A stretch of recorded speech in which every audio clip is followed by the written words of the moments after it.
Hey there, you're listening to BD4, where there's no better way to get your Yankees and Knicks analysis. Yanks every series, Knicks every game, and MMA on occasion. Here's your host, RJ Carbone.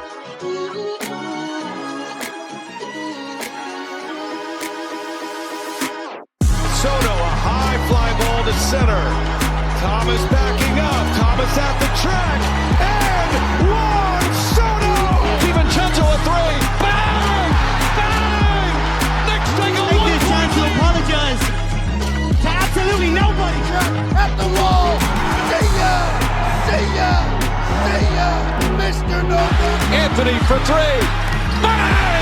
That one goes down and the game is tied. Rose, you shook up the world again. I did it again. My God did it, man. I really just had Gonna have to. Brunson running away. Oh my! He has been the best player to put on that uniform. Ball game over. Yankees win. The Yankees win.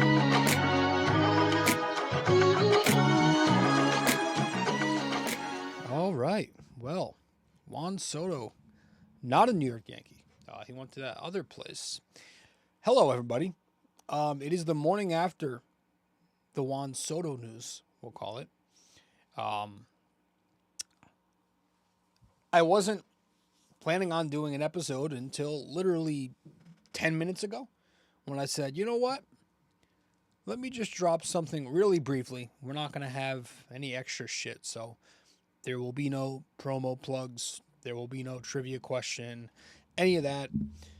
Don't even know if I'm going to have, chapters in the description, because this is just going to be one long or short,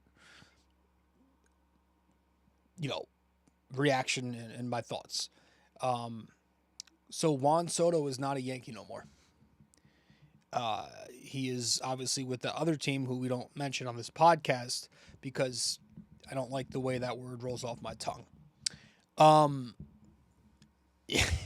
when I got the news last night that he was going to that team, it's funny, the way I was reacting and acting all the way up until that moment, you would have thought that the reaction would have been much stronger, much more emotional than it was.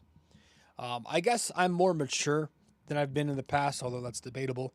But I was more just like, yeah, well, you can't change what happens,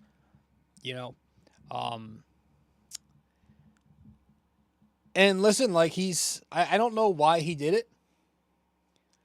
Was it really top dollar? Because, there was a $5 million difference, so you could say he definitely didn't leave because of top dollar, because $5 million to a, billionaire like him now is nothing. At the same time, Juan Soto got the big signing bonus, and I think what I read last night, the first 3 years of that deal, his average annual value equals $61 million. So from what I also saw this morning, the Yankees had a $60 million signing bonus as opposed to Cohen's 75. So if it was really about pennies and nickels, I do question. I think it's a little silly of Hal to not match. But if it was something else, if he just wanted to be his own star, because here with the Yankees, as good as Juan Soto is, and I actually think he's better than Aaron Judge, although that's unpopular. As good as he is, and even if you believe that he's better than Judge, he was always going to play second fiddle to the Yankee captain, right? Judge was always going to be the fan favorite because he's the homegrown guy. He took a discount, could have went to the Padres, said, no, let me stay with the Yankees. So maybe he just wants to go to the Mets because they don't have that same history. The Mets have a terrible history. They don't have much Hall of Fame talent over there. So Juan Soto goes over there and he stays healthy and he does what Juan Soto does. He's going to be arguably the greatest Met of all time. Just said that word. Once he's all said and done. You know? Probably not arguably. Probably definitely. So I don't think it was just money. You know, I think that might have had something to do with it. Maybe it was, you know, a buddy of mine brought up a good point. Maybe it was like him not liking the Yankee culture. Maybe he thought the Yankees culture has become very soft, as a lot of us have these last 7 years under Aaron Boone, you know, because we were talking about that. We needed a guy to come in like Soto with an edge, you know, show everybody else these professional at-bats, show everybody else that he's going to play every single day, even if he has to play through a little bit of pain and uncomfort. I don't know. Maybe he didn't like the Yankees' way. Maybe that was a little less attractive. Some people are saying that he thinks the Mets have a better system to be built and to be more sustainable in the future. I don't really buy that, just for the simple fact of, I'm going to use the word again, Mets fans have been talking about how they have a better future than the Yankees for like a decade now. So I think the irony kind of speaks itself there. And let's just be honest, the Yankees are never going to have a bad future. As shit as things can feel at times, consistently year to year to year to year to year, the Yankees are always in playoff contention.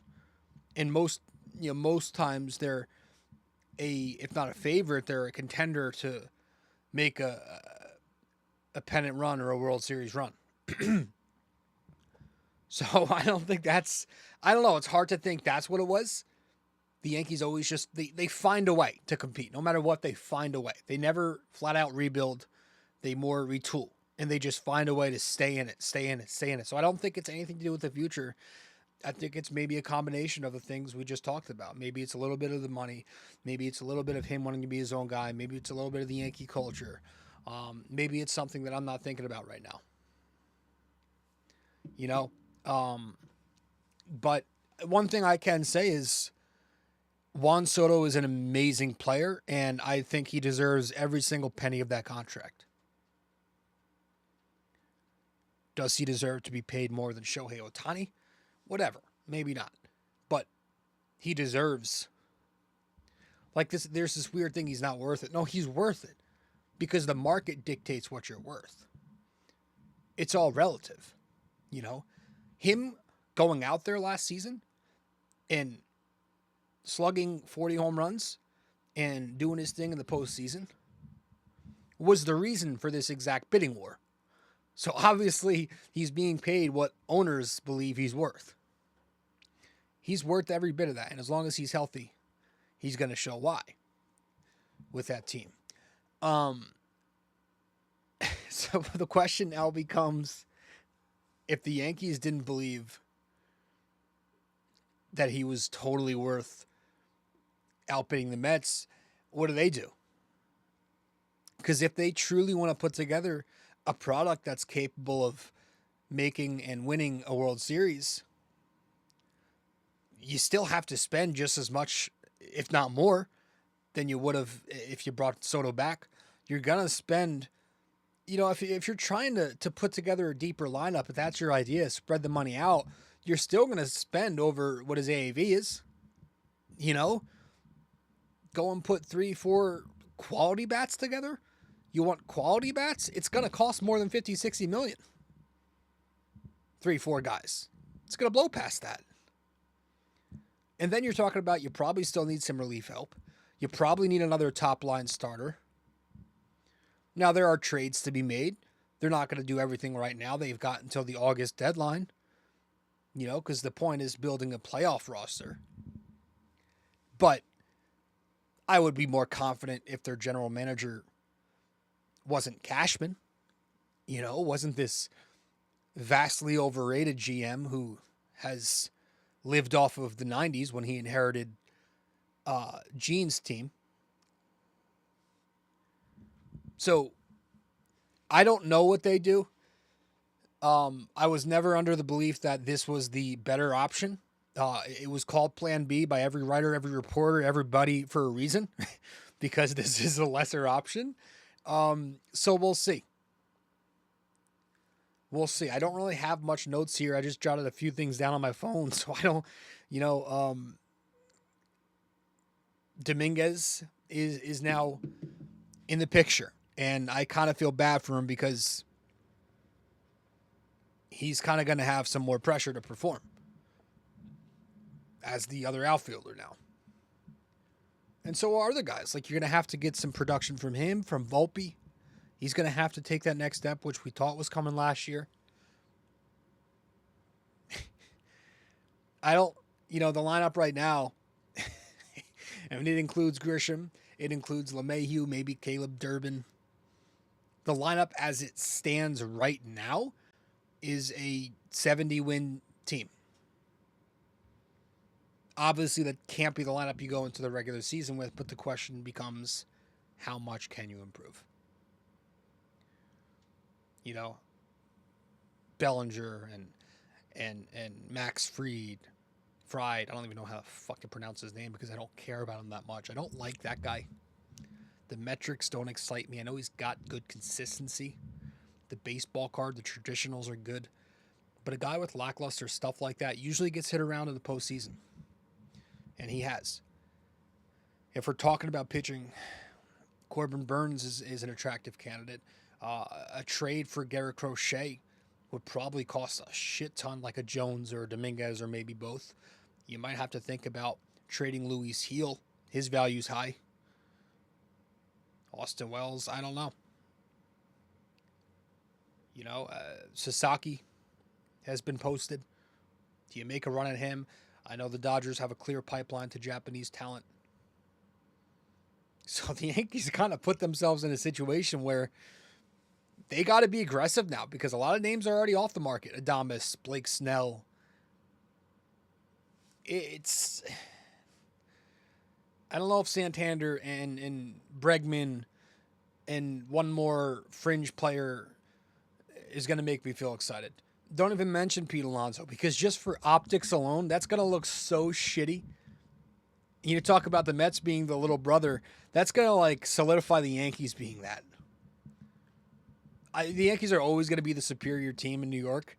That's just how it is. Year to year, they're more successful. We're better than you. We always will be. But going after Pete Alonso after Juan Soto leaves for that team, no, that would kind of give them that look of being the quote unquote little bro.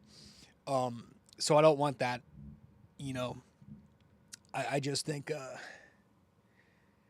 I don't see a path here to where the Yankees can be World Series contenders in 2025. I don't have faith in Cashman like some of you might. I think he's a very bad general manager. Not a good one anymore. He used to be. And, if there's one thing that's consistently been on my mind since this thing happened, it's wow, I wish the Yankees would have at least met with Bryce Harper. Looking back now at his $300 million contract that was oh so scary back then, that is nickels and dimes today. As is the Corey Seager deal a couple years later. If only. So if they're not going to be the high bid anymore, I hope they realize that these contracts aren't going to get lower. They're only going to get higher. And pretty soon, maybe 5 years from now, maybe less, you're going to have the first $1 billion contract when that next generation comes up. So if the Yankees aren't willing to go to the high bid now, what makes me think they're going to do it later? Because these contracts aren't going to get lesser. They're going to get more expensive. This is the new era. You have to get used to it. You have to adopt. If you're in the big market, you have to be able to compete with the Cohens of the world now. Because you're Hal. You're not George. But you might have to start being George. This is the new era we're in. Get used to it. So, yeah, as far as the Yankees go, I don't see it being a good thing. You can cope all you want. You could say, well, we have more, flexibility. I don't believe in that. I think a lot of that is Yankees fan cope and just trying to make yourself a little more optimistic and feel better. I'm going to be authentic. I'm going to be real. I'm going to give you my actual thoughts. I don't think this Yankees team is going to be contending for a World Series next year. I think that's going to be their goal. That's going to be what they tell you. But I don't think the product on the field is going to reflect that. So these are my brief thoughts. We'll wrap it up here. 15 minutes. I didn't have any notes really in front of me, so maybe we'll put out an authentic episode soon where I actually get into the specifics and the X's and O's of it all. But it's Monday morning, December 9th, the night after Juan Soto left the Yankees. It's raining, so it's very fitting. So thank you all for tuning in. Go Yankees, right? Well, if you made it this far, that means you listened to or watched the entire episode. Thank you. Just remember to follow, subscribe, download, rate and review, and all that fun stuff to help out the podcast. And I will see you in the next episode of BD4.